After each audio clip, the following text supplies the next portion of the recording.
नमस्ते दोस्तों, आपका गोल्ड प्राइस टुडे न्यूज में स्वागत है। और आज हम चर्चा कर रहे हैं कि जो बजट है वहां पर क्या कुछ हो सकता है। साथ ही जीजेईपीसी का बहुत बड़ा आयोजन होने वाला है, आईआईजेएस प्रीमियर, उसमें क्या कुछ होगा इस पर बात करेंगे जीजेईपीसी के चेयरमैन विपुल शाह जी से। विपुल जी, आपका स्वागत है हमारे शो में। नमस्कार Virendra ji, thank you as usual. आप अच्छी तरह से हम लोग को कवरेज देते हैं, उसके लिए धन्यवाद।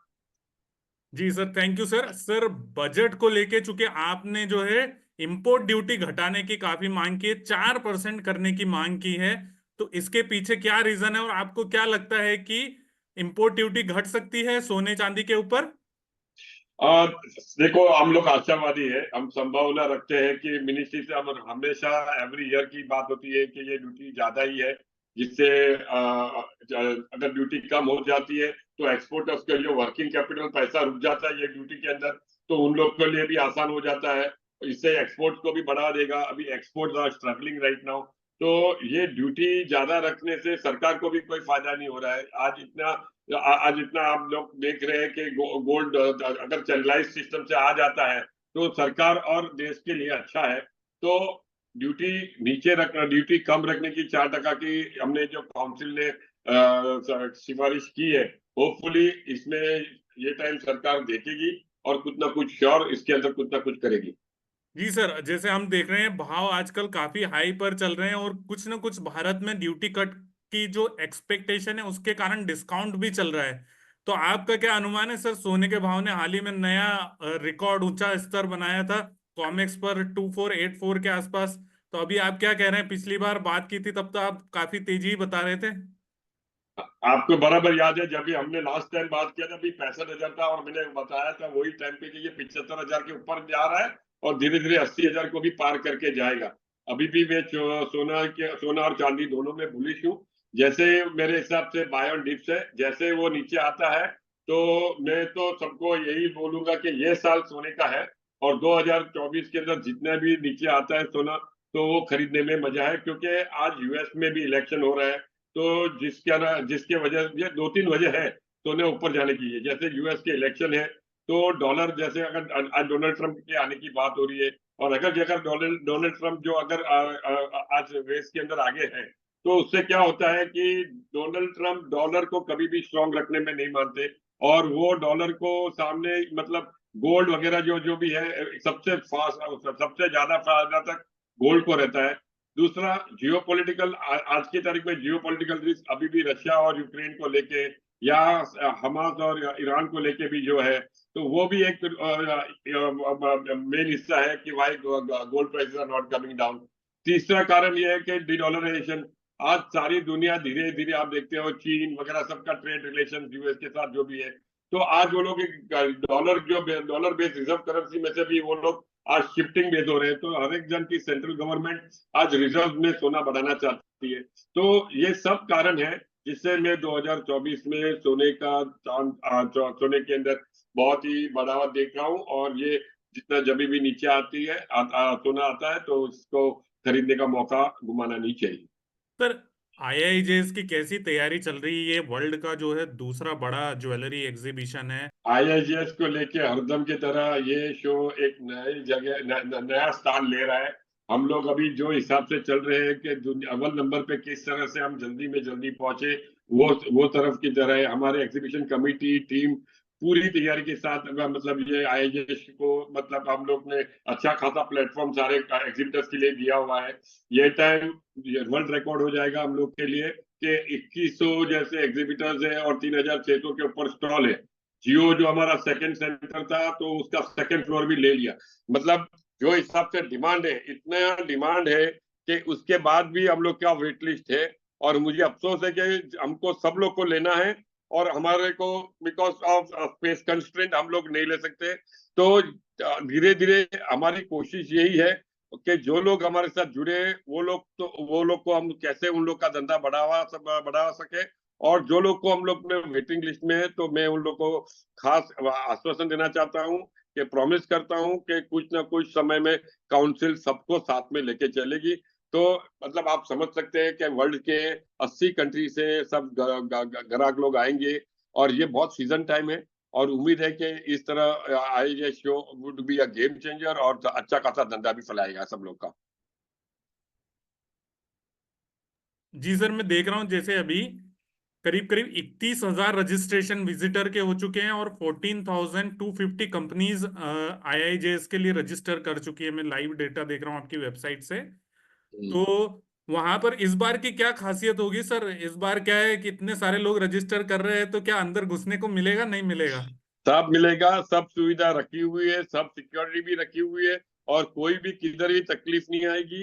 लॉजिस्टिक का बहुत ही ध्यान रखा दिया हुआ है कि उधर भी कोई भी जगह हम लोग लॉजिस्टिक में कॉम्प्रोमाइज नहीं करेंगे, और व्यवस्था एग्जीबिशन कमेटी ने बहुत अच्छा किया हुआ है। जी सर, आखिरी सवाल है, एमएसएमई के तहत भी आपने जो रजिस्टर करेंगे उनको सुविधा मिलेगी, वो थोड़ा सा आप बता देंगे?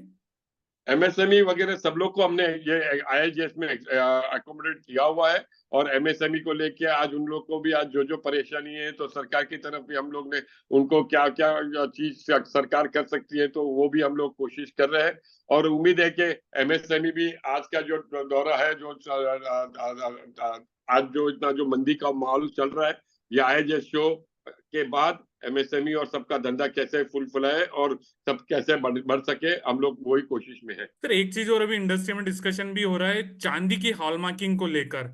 और क्या कुछ वहाँ हॉलमार्किंग का इम्पैक्ट पड़ेगा, और क्या उसका कहीं ना कहीं अगर ज्यादा अच्छी क्वालिटी के गहने बनेंगे तो एक्सपोर्ट में भी हम लोग जो करते हैं वहां पर भी कोई इम्पैक्ट आएगा उसका सोने के साथ? 100% आज हॉल मार्किंग और ये बीआईएस जो भी हम लोग ने गवर्नमेंट ने जो स्टेप्स कदम उठाए हैं, तो ये कंज्यूमर को प्रोटेक्ट करने के लिए है, और एक इमेज बिल्टअप कर रही है इंडियन इंडियन इंडस्ट्री। तो इससे एक कॉन्फिडेंस भी आ जाता है कि इसमें कोई मिलावट नहीं है, ये जो भी है मतलब सही है। कोई भी कंज्यूमर से लेके या एक्सपोर्ट के क्षेत्र में ये अगर कोई भी चीज आज कॉम्प्लायंस हो जाती है, तो उसको बहुत ही फायदा रूप रहता है धंधे के लिए। तो ये अच्छी बात है। जी सर, दूसरी एक और आपने डायमंड को लेकर भी बजट में कुछ डिमांड्स रखी हैं, वो थोड़ा सा हमें बताएंगे क्या? Introduction of diamond imprest license और facilitation of rough diamond broking and trading companies at SNZ. हाँ, अभी पहली बात तो जो लेके इम्प्रेस लाइसेंस को लेके बात करता हूँ, तो जब भी ड्यूटी थी, जब भी डायमंड पे मतलब पॉलिश डायमंड इंपोर्ट पे जब भी ड्यूटी थी, तभी ये फॉरेन ट्रेड पॉलिसी में उसका ये मतलब 5% तक तुम लोग एक्सपोर्ट का, तुम लास्ट 3 साल का एक्सपोर्ट का जो भी है उसका आप पॉलिश इंपोर्ट ड्यूटी फ्री कर सकते थे। जैसे ड्यूटी हटा गई थी, पॉलिश में कोई ड्यूटी नहीं थी, बीच में ऐसा समय था, तभी सरकार खुद बोली कि अभी जब ड्यूटी नहीं है तो यह सेक्शन रखने का कोई फायदा नहीं है, तो हमने निकाल दिया। जब भी ड्यूटी वापस आई, तो ये लगातार पिछले लास्ट 5 साल से ड्यूटी आने के बाद ये जो उनको क्लॉज जो था फॉरेन ट्रेड पॉलिसी में जो वापस इंस्टॉल करना था, कोई वजह से नहीं हो रहा था। ये टाइम हमने उनको कन्विंस किया है, समझाया है एक्सपोर्ट के लिए भी, क्योंकि आज ग्राहकों को आज सब जगह हम लोग को माल बेचना पड़ता है, तो छोटे लोगों के लिए क्या होता है कि माल वापस कोई उनके पास ऐसा सुविधा नहीं है कि जैसे कि दुबई में ले लेते हैं रिजेक्शन या बेल्जियम में ले लेते हैं। तो ये लोग को बंबई में लाने के लिए ये 5% अगर आ जाता है लास्ट 3 साल का एक्सपोर्ट का, आप मंगा सकते हो ड्यूटी फ्री। तो छोटे लोग को भी आज कॉम्पिटिटिव रह सकते हैं, ग्राहक लोग को वो माल आज जो भी पूछ करते हैं, तो उसको भी एक ग्राहक को भी कॉन्फिडेंस दे सकते हैं कि मैं ओके तुम्हारा 5% जितना रिजेक्शन अगर रहेगा तो वो वापिस लूंगा। तो मुझे उम्मीद है ये बहुत अच्छा कदम होगा, और डायमंड इंप्रेस लाइसेंस के लिए मैं बहुत ही कॉन्फिडेंट हूँ कि इस बजट में ये आ जाना चाहिए। रहा सवाल दूसरा के स्पेशल नोटिफाइड जोन, तो स्पेशल नोटिफाइड जोन जैसे कि आप जानते हो कि ये जोन हम लोग ने सारे माइनिंग कंपनीज के लिए बनाया था, कि यहाँ पे माइनिंग कंपनीज क्या है कि लॉजिस्टिक का अपना खर्चा बच जाता है, हम लोग वहां पे ट्रेवल करना नहीं पड़ता है। ये स्पेशल नोटिफाइड जोन में आज वो आता है, माल सबको दिखा देता है, और वहां पे से माल जिसको पसंद आता है, तो हमने वो उनको रिक्वेस्ट किया है कि वो जो माल आज वो लोग सेल नहीं करते, क्योंकि उनको परमानेंट एंटिटी गिना जाता है, और उनको फिर सारे सोर्सिंग से लेके उनको टैक्स का प्रॉब्लम आ जाता है। तो हमने सरकार को ये सिफारिश की है कि ये स्पेशल नोटिफाइड जोन में उन्हें कम से कम टर्नओवर पे कुछ ऐसा कोई स्कीम ला के ये ड्यूटी करे, तो ये पूरा चीज माल जहाँ यहाँ पे दिखाते हैं वो वापिस ना जावे। इससे अच्छा कि ये यहाँ पे ही बेच सके, और हम लोग को भी लॉजिस्टिक का भी खर्चा नहीं रहे, जिसके लिए हमारा डायमंड क्षेत्र के लिए भी बहुत रहेगा, क्योंकि सारा रॉ मटेरियल हमें इंपोर्ट डिपेंडेंट है। तो ये हम लोग के लिए सप्लाई चेन के लिए बहुत अच्छा हो जाएगा। तो ये स्पेशल नोटिफाइड जोन के लिए भी उम्मीद है कि सरकार उसके अंदर कुछ देखेगी। सर जीजेपीसी से बात हो रही है, एक्सपोर्ट का सवाल ना हो ये बात हो ही नहीं सकती। तो एक्सपोर्ट पर क्या है हालचाल, वो थोड़ा आप हमें बताइए, चाहे ज्वेलरी हो चाहे डायमंड हो, जो भी है। तो एक्सपोर्ट आज अप्रैल मई जून 3 महीने में हम लोग फ्लैट चल रहे हैं ओवरऑल, लेकिन डायमंड क्षेत्र जो हमारा 40% है वो 15 से 16 तक का डाउन है। और उसको किस तरह से हम लोग उसको वापस उसका डिमांड कैसे हम लोग उसका रेस करें, तो वही हमारा एक चैलेंजिंग है। उसके लिए मार्केटिंग कैंपेन वगैरह में काउंसिल लगी हुई है। तो यही हम लोग की कोशिश है। जैसे अमेरिका मार्केट है, तो चाइना मार्केट जो स्लो डाउन है, तो वहां पे हम लोग कैसे डिमांड खोल सके, कैसे कंज्यूमर को कॉन्फिडेंस दे सके, वही हमारी प्रयत्न रहेगी। और हमें उम्मीद है कि धीरे धीरे एक्सपोर्ट जो 1 2 3 महीना जो जो डिफिकल्ट रहेगा, लेकिन फिर से आगे जाते हुए समय के साथ हमें कॉन्फिडेंस है कि एक्सपोर्ट भी अपने ये यात्रा का बढ़ेगा। जी सर, धन्यवाद।